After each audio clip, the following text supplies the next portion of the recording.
Hello, everyone, and welcome to this episode of Ignition Time. President Biden has officially ended talks with the Republicans and is now shifting focus to the Bipartisan House Problem Solvers Caucus. In this video, we'll give you all the new details, so let's just jump right in.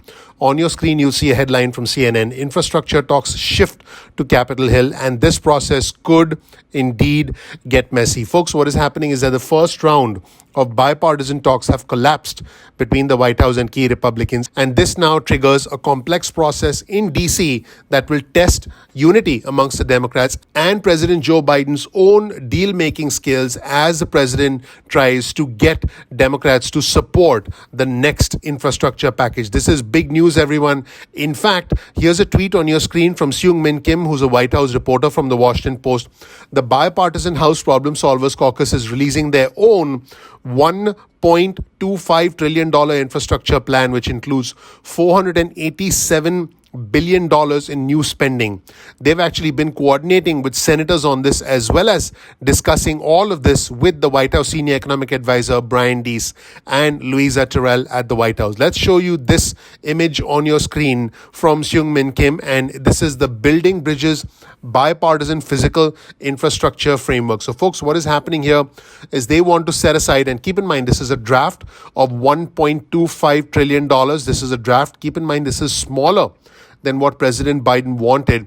But this suggests $582 billion for highways, roads, bridges and safety, $45 billion for broadband, $155 billion for transit, $120 billion for freight, passenger rail and Amtrak, $25 billion for electric vehicle infrastructure and buses, $26 billion for waterways and ports, $5 billion for asset recycling, $45 billion for resiliency, that is nature-based infrastructure, $41 billion for airports, $74 billion for water, wastewater, and storage, $10 billion for community restoration, $71 billion for clean energy and an electrical grid, $10 billion for veterans housing, and $40 billion for multimodal large investments, including freight. This is a very ambitious proposal.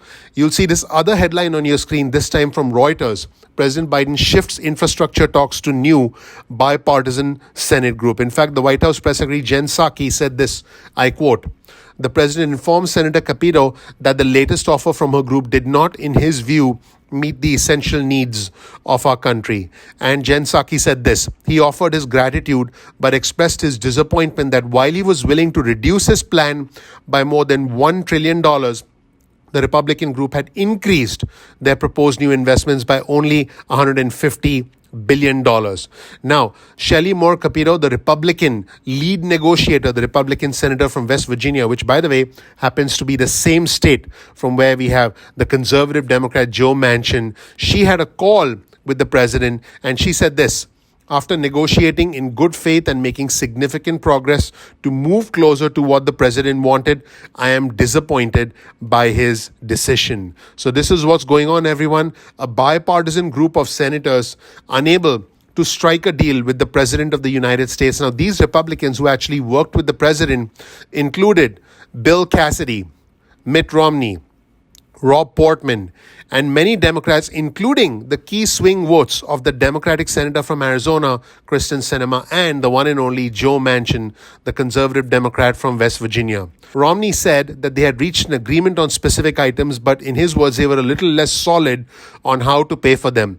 And he said he would release some numbers in the coming weeks. But folks, the fact is this: the two sides remain far apart on President Biden's major goals. They disagree on how much to spend, how it should be spent exactly, how to pay for it, and in many cases, they've actually disagreed on what even constitutes infrastructure.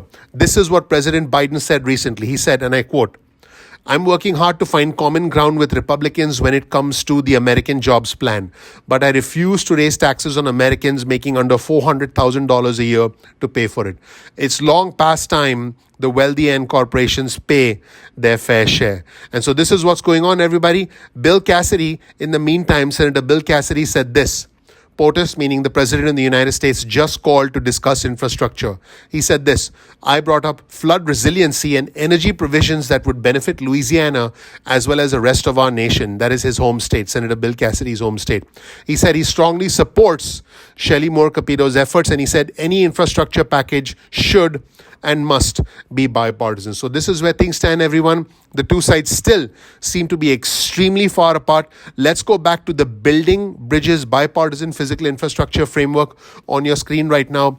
This now seems to be where the focus of the White House is heading right now. President Biden is going to be focused on this $1.25 trillion package, which includes $487 billion in new spending. They have been coordinating with senators on this as well as key officials in the White House, including the White House senior economic advisor Brian Deese. Let's take a look at this proposal one more time on your screen, and you'll see the allocation of money to different areas. Let me know whether you agree or disagree with this bipartisan House Problem Solvers Caucus plan, the bipartisan physical infrastructure framework plan, and let me know what you think about it.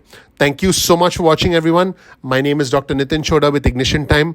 I want you to know that we work very hard on this channel to bring you the latest news, because we want our viewers and subscribers to know everything that's going on in the world around us. This channel, the Ignition Time channel, is about the country, the economy, as well as our money. We live in a very complex world, and my goal is to bring you the latest information to help you navigate this complex world. Thank you so much for watching, everyone. Please support our channel by clicking the like button, by clicking subscribe, by enabling notifications. This supports our channel and allows us to continue delivering this high quality content and high quality production value that you have now come to expect from Ignition Time. Don't forget to follow us on Twitter. This right here is our Twitter feed. You'll be able to keep up with all the latest news stories, all the real-time news alerts that are emerging. It's like having your own personal news alert service. Just follow us on Twitter. Thank you so much for watching. We're looking forward to providing you with the latest information on the infrastructure package and all matters pertaining to the country, the economy, as well as our money, all the negotiations between the President of the United States and the Republicans as and when they emerge. You can rely on us to give you the latest news, and we'll continue to do that. Thank you so much for watching. We are looking forward to seeing you in the next episode of Ignition Time. Take care. Bye.